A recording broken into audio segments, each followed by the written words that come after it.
I guess the first thing that we always try to think about is we always try to figure out what's the domain going to be.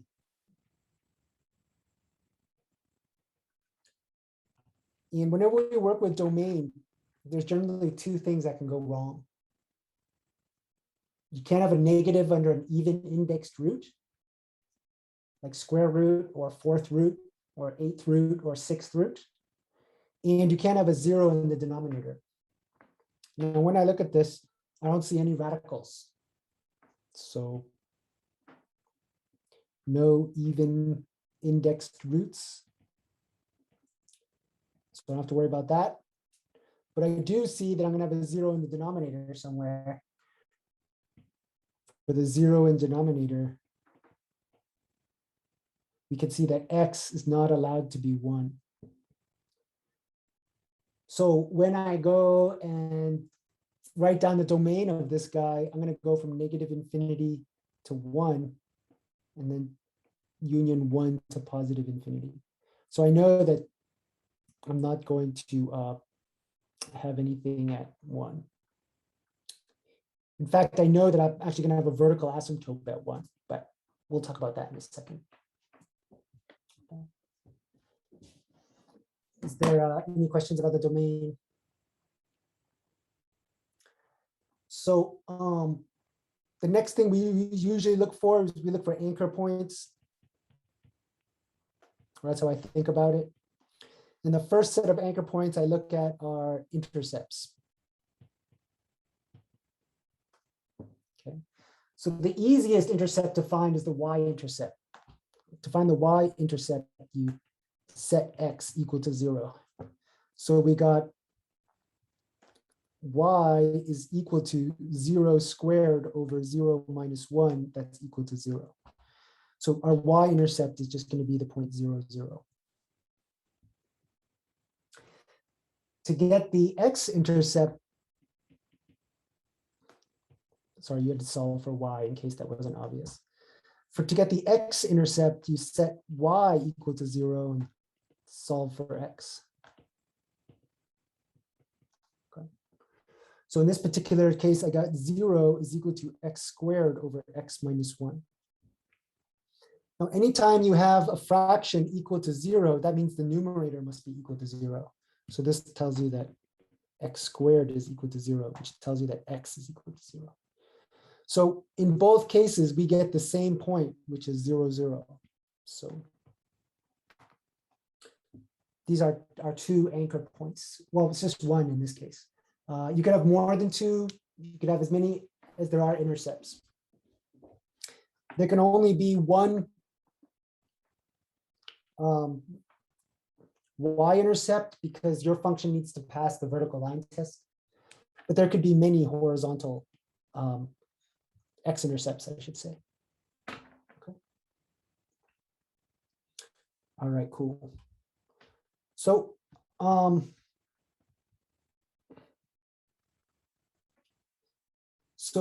we got a few points to anchor our graph. Well, we got 1 point to anchor our graph. Since I have a graph down here, I might as well label that. This is our intercept right here. The next thing we want to do is we want to create a framework for our graph by looking at the asymptotes. So if you looked at this example up here, in example 1, we had 2 anchor points over, we had 3 anchor points, 1 anchor point here, 1 anchor point here, 1 anchor point here. But because this was a polynomial, we didn't have any asymptotes at all. So when we looked at this guy, we really looked at the leading term. We really looked at the fact that this guy was an x cubed, and the x cubed tells you that you go to positive infinity and negative infinity. In this question, when we do our framework, we have asymptotes. So these are asymptotes.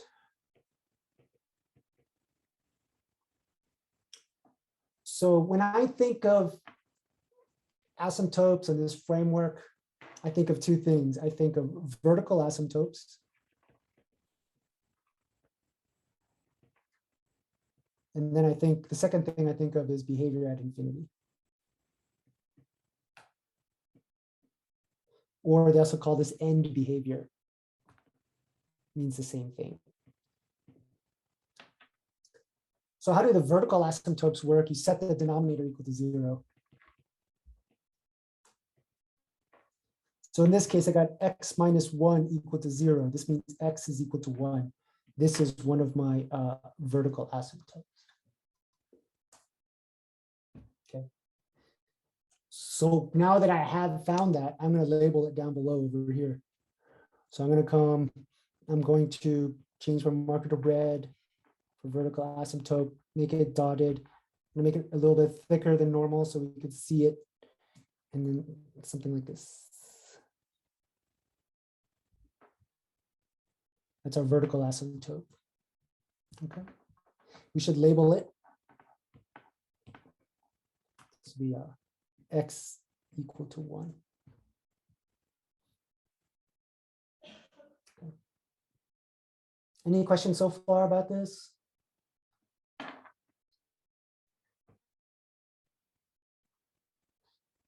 No questions. Okay. So when it comes to behavior at infinity, you're worrying about two different things. You're either going to have, really there's three ways you could look at it. One way you could look at it is you could take the limit. Oops, hold on one sec. You could take the limit as x goes to positive and negative infinity of f of x. And if this equals to a number, then you have a horizontal asymptote.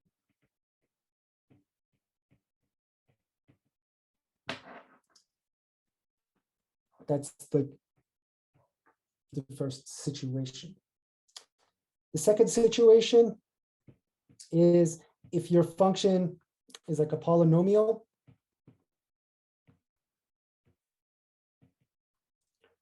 or a rational function, p of x divided by q of x, then look at the leading terms.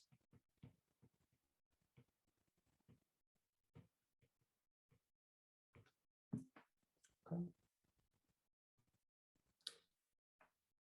What do I mean by that? If we scroll up a little bit, oh, sorry, we have it on a different worksheet entirely, actually. So for us, this semester, it's in 3-4, right? So what we're saying here is, oh, one situation we have is if you have a polynomial, you're going to look at the leading term. If it's even, it looks like a U. If it's odd, it looks like a John Travolta Saturday Night Fever. Okay. The other situation is if you have a rational function, you look at leading terms in the numerator and the denominator. So in this case, oh my God. Stop. In this case, the leading terms had the same degree. That's when they have the same degree of a horizontal asymptote. In this guy, the degree of the numerator is less than the degree of the denominator. You're going to have a horizontal asymptote, but it's the x-axis. In this case, you have a, when you look at the leading terms, you're going to get a monomial. Because this is an even power, you know, at the end, it's going to go up like this, but something could happen inside the middle. Okay. And then the last case, the most special case is when you have this slant asymptote. So for this slant asymptote, that's what we have happening here for this problem. So for parts, the third thing is you have a slant. And how do you know when you have a slant? That's when the degree of p of x is equal to the degree of q of x plus 1. So if you look over here, the degree of the top is 2. The degree of the bottom is 1. So we're going to have a slant asymptote. So we need to do polynomial division. So you put the numerator inside the little house. You put the denominator, which is the divisor, outside of the house like this. And then you ask yourself, what do I need to multiply x by to attain x squared? And the answer to that question is you need to multiply it by x. So I need to distribute. I'm going to get x squared minus x like that. And then I need to subtract them. And when I subtract them, I'm going to get an x coming down. Is there any questions about that so far?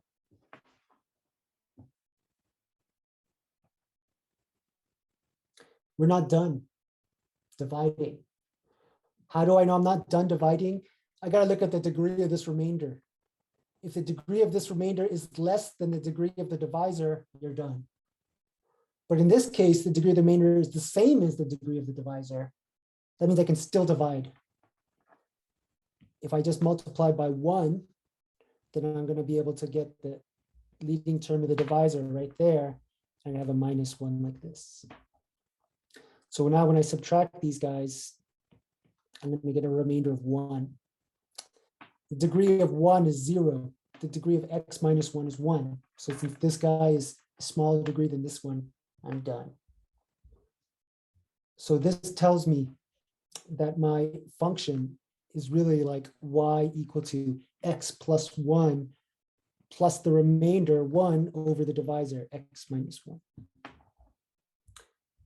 This is what my function really looks like.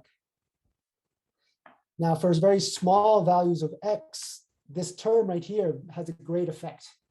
It's going to change the way it looks in here. But when I go out to infinity, when I look at the behavior at infinity or the end behavior, this part is going to go to 0 for very large and very small values of x. So my asymptote actually looks like this. So this is my oblique asymptote or a slant asymptote.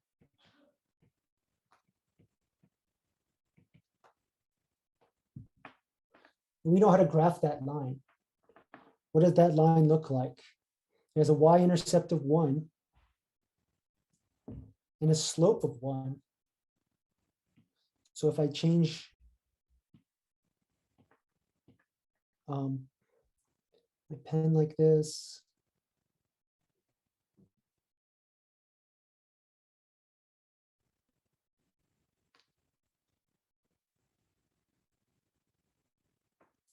my slant asymptote looks something like that. So this line is y is equal to x plus 1.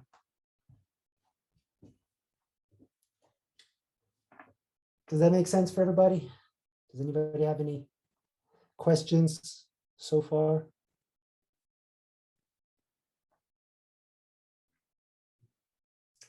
So already I can see that I have a framework going, right? I got these asymptotes, I got an anchor point.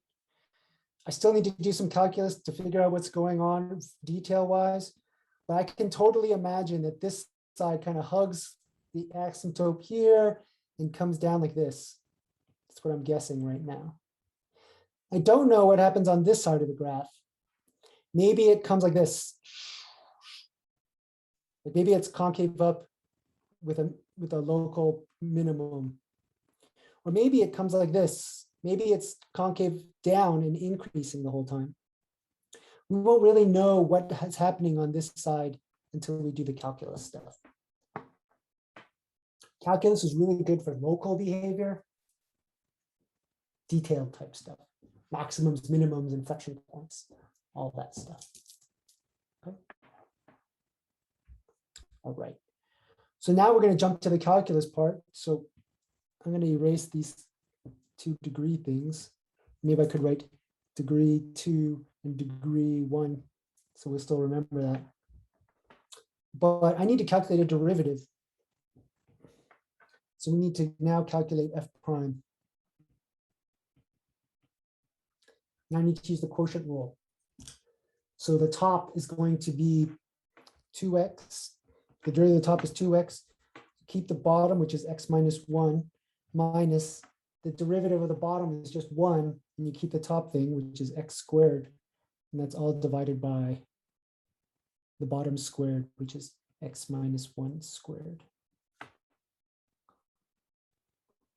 We can simplify this. So this becomes 2x squared minus 2x minus x squared divided by x minus 1 squared. And if you let me simplify that, that's going to give you a x squared minus 2x divided by x minus 1 squared. And that guy can be factored.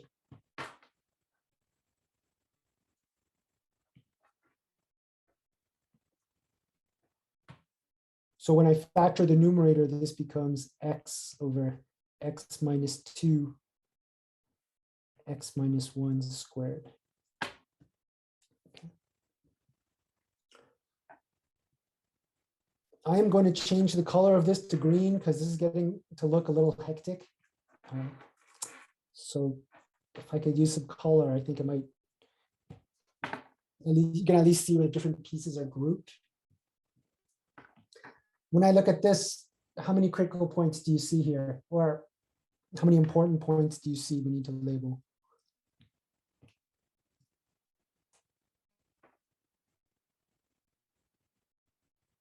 Three is correct.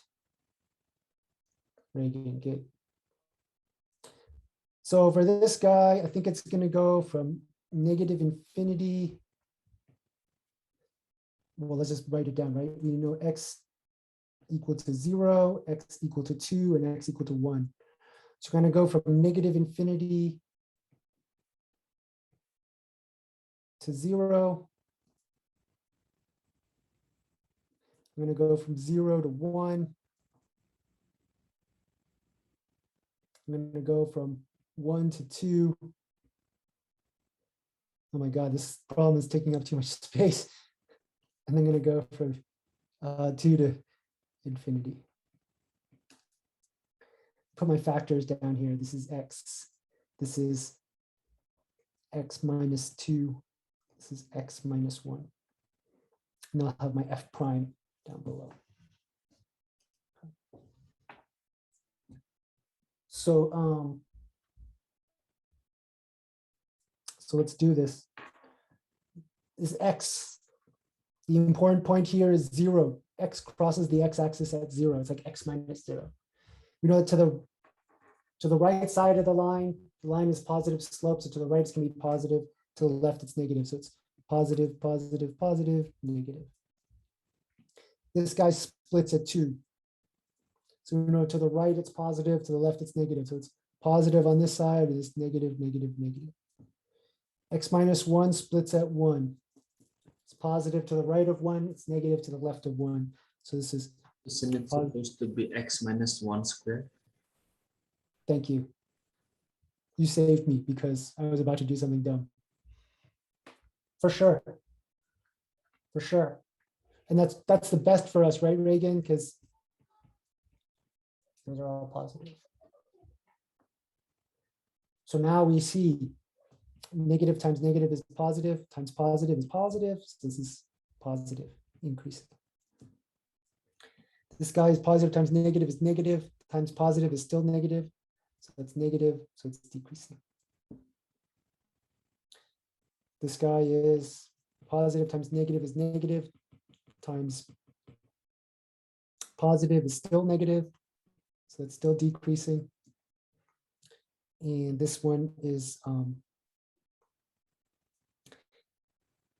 positive times positive is positive times positive is positive. So this guy is increasing. So let me move this label down to the bottom here. Okay. And what do I see?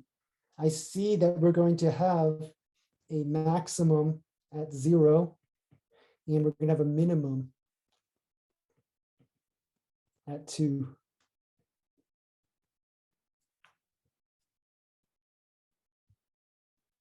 Is there any questions so far? Yeah, could you explain that rule again so you know how to use this, like when you cross at 0, and then Oh, you yeah. know how it switches. Mhm. So each of these factors, these are called linear factors because they look like lines. And anytime you have a line, you know how it's like y equal to mx plus b? This m is the slope. So if m is greater than 0, then it's like a upward sloping line. And if m is less than 0, it's a downward sloping line. So our linear factors, they actually look like x minus c. And c is sort of this point where it crosses the x-axis, right? Because if you put in a c for x, you get 0. So getting a y value of 0 means you're crossing the x-axis. So when I look at this x guy, I almost think of it as x minus 0. And that means that it crosses at 0. So it's crossing here at 0, but it's a line with positive slope. That means to the right of that, it has to be positive. It has to be a positive number. And to the left of it, it has to be a negative number. Does that make sense or not really? Yeah, that's kind of like the starting point. So Mhm. everything to the right is positive. And everything to the left is negative. Then for each of these linear factors, which you called the starting point, is just different. So for this guy, 0 is the starting point. For this guy, 2 is the starting point. And for this guy, 1 is the starting point. But because we squared it, it's all positive. So we didn't have to worry about the left side and the right side. Okay, thank you. Let me just say one more thing just to make sure, okay? So let's say that you had a factor that looked like this.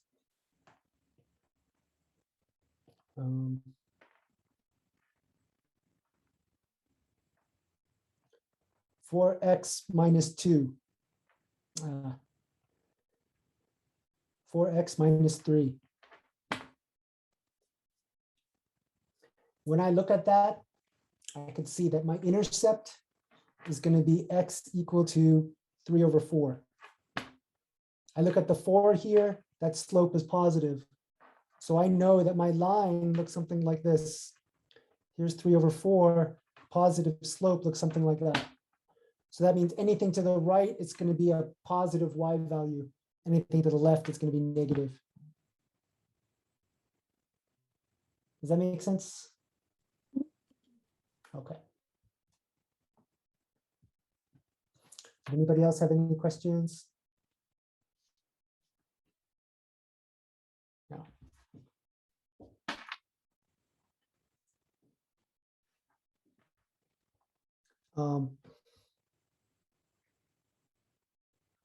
I need this space to do my second derivative, so I'm going to delete this stuff I wrote here, but probably needed to review that. Now, when I work with my second derivative,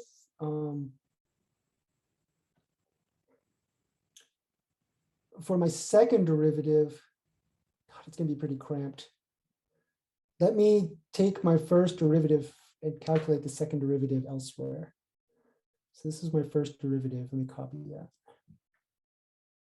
And I guess I could try to squeeze it in down here. But maybe I should do it in a different color. Let's do it in purple.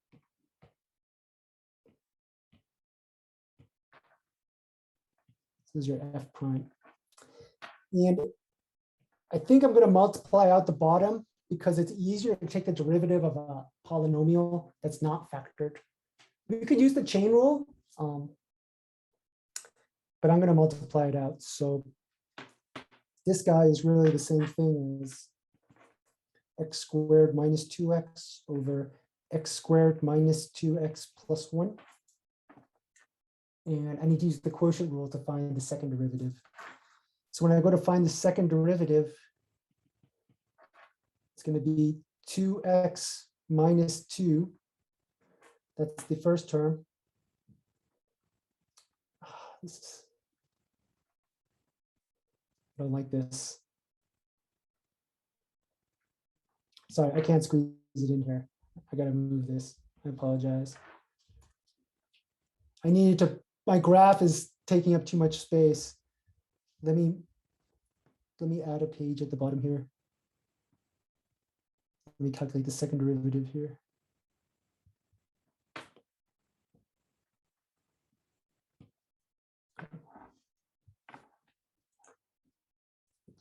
Times this bottom guy, which is x squared minus 2x plus 1,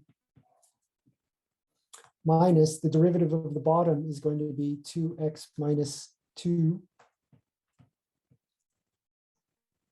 And the first guy is x squared minus 2x. It's going to be all divided by the bottom squared. The bottom squared is x squared minus 2x plus 1 squared. So that's just using the quotient rule. That makes sense? So now I need to simplify this. So I got to distribute. So this is going to give me 2x cubed. I'm going to distribute like this first, actually. Like this. So I'm going to get 2x cubed minus 4x squared plus 2x. Now I'm going to distribute the next part. This guy. It's going to give you minus 2x squared plus 4x plus 2. That's just distributing the first term there. Now we got to, I mean, that's just distributing the first product. Now we got to distribute the second one. So I'm going to put a minus here, and I'm going to put parentheses. So this is going to, we got to distribute this part here first. So we get 2x cubed minus 4x squared. And then now we got to distribute the second part, which is this guy and this guy. And that's going to give us minus 2x squared. And that's going to give us plus 4x. All divided by bottom squared.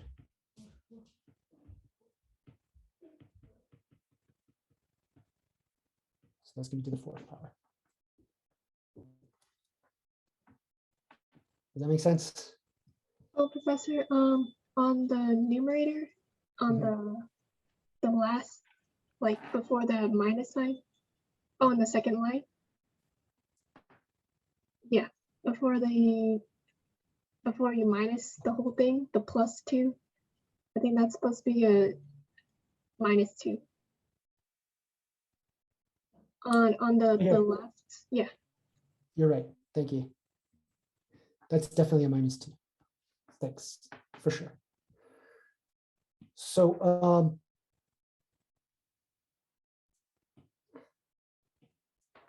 you saved us time there, Steph.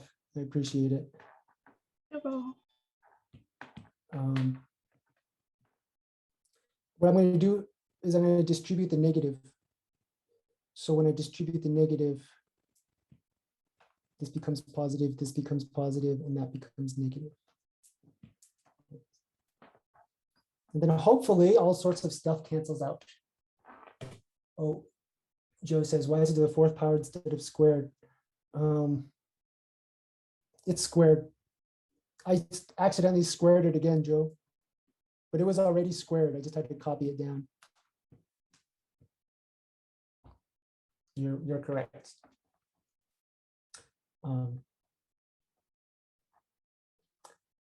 we're actually, because it's squared, we're going to ignore it because it's got a positive sign, so that's good for us. Okay, so I think lots of stuff will cancel. So we got a positive 2x cubed and a negative 2x cubed. We've got a negative 4x squared and a positive 4x squared. We've got a negative 2x squared. We've got a positive 2x squared. We've got a plus 4x. We've got a minus 4x. So we do all of this work, and then we end up with a derivative that looks like 2x minus 2 over x squared minus 2x plus 1 squared. And this can factor as 2 times x minus 1 over x squared minus 2x plus 1 squared.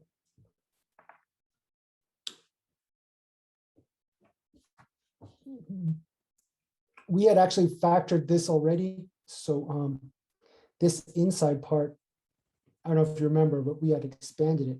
But that guy factors into x minus 1 squared. So you could simplify this down if you wanted to. So this gives you 2 over x minus 1 cubed.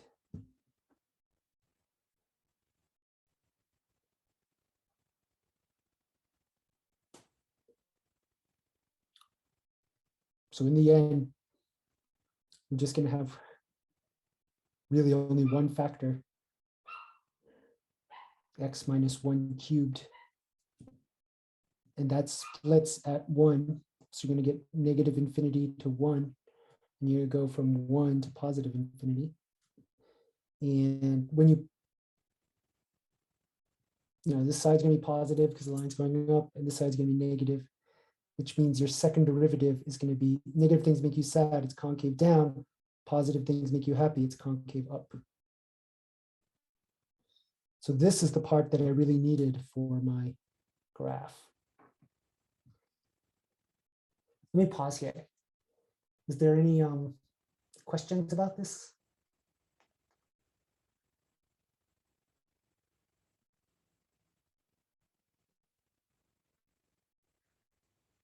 All right.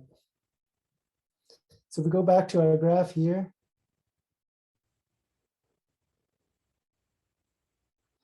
we have one table that looks like this. Our second table is going to look like this. And then I want to put these two things together. So, God, where should I put it together? I guess I'll put it together on the left, on the right side over here. Let me bring out pink. So what are the important points we have? We have 0. We have 1. We have 2. Okay. What do I know? I know that it's increasing and it's concave down. Then it goes to decreasing and it's still concave down. Then after 1, it's decreasing but concave up. And then it's increasing and concave up. So I wanna like draw these as curved diagrams, curved arrows. So this guy curves like this, and this guy curves like this, and this guy curves like this, and this guy curves like this. And we saw earlier that we had a maximum here and we had a minimum here. So we just got to place those pieces correctly for our final graph. So if I look at this piece, it has to hug this oblique asymptote, this slant asymptote, be concave up, concave down, and increase till we hit 0. So I think it looks something like this. So I'm going to graph that. Looks something like this. For this next part, it's decreasing and concave down. Decreasing concave, I think it's come like this. It has to hug this vertical asymptote. So this guy looks like this.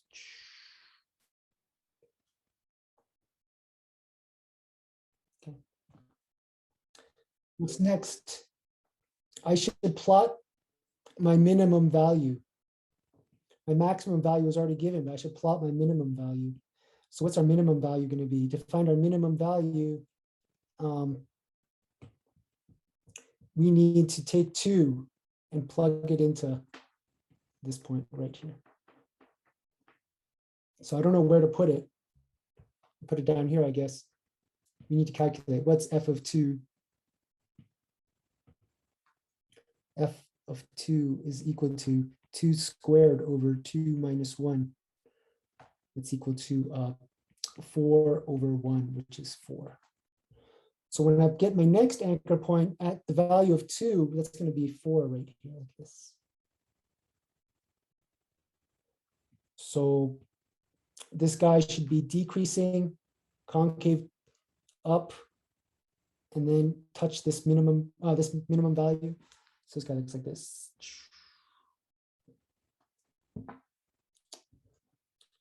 This part should be increasing, concave up, hug this oblique asymptote. That's going to look like this.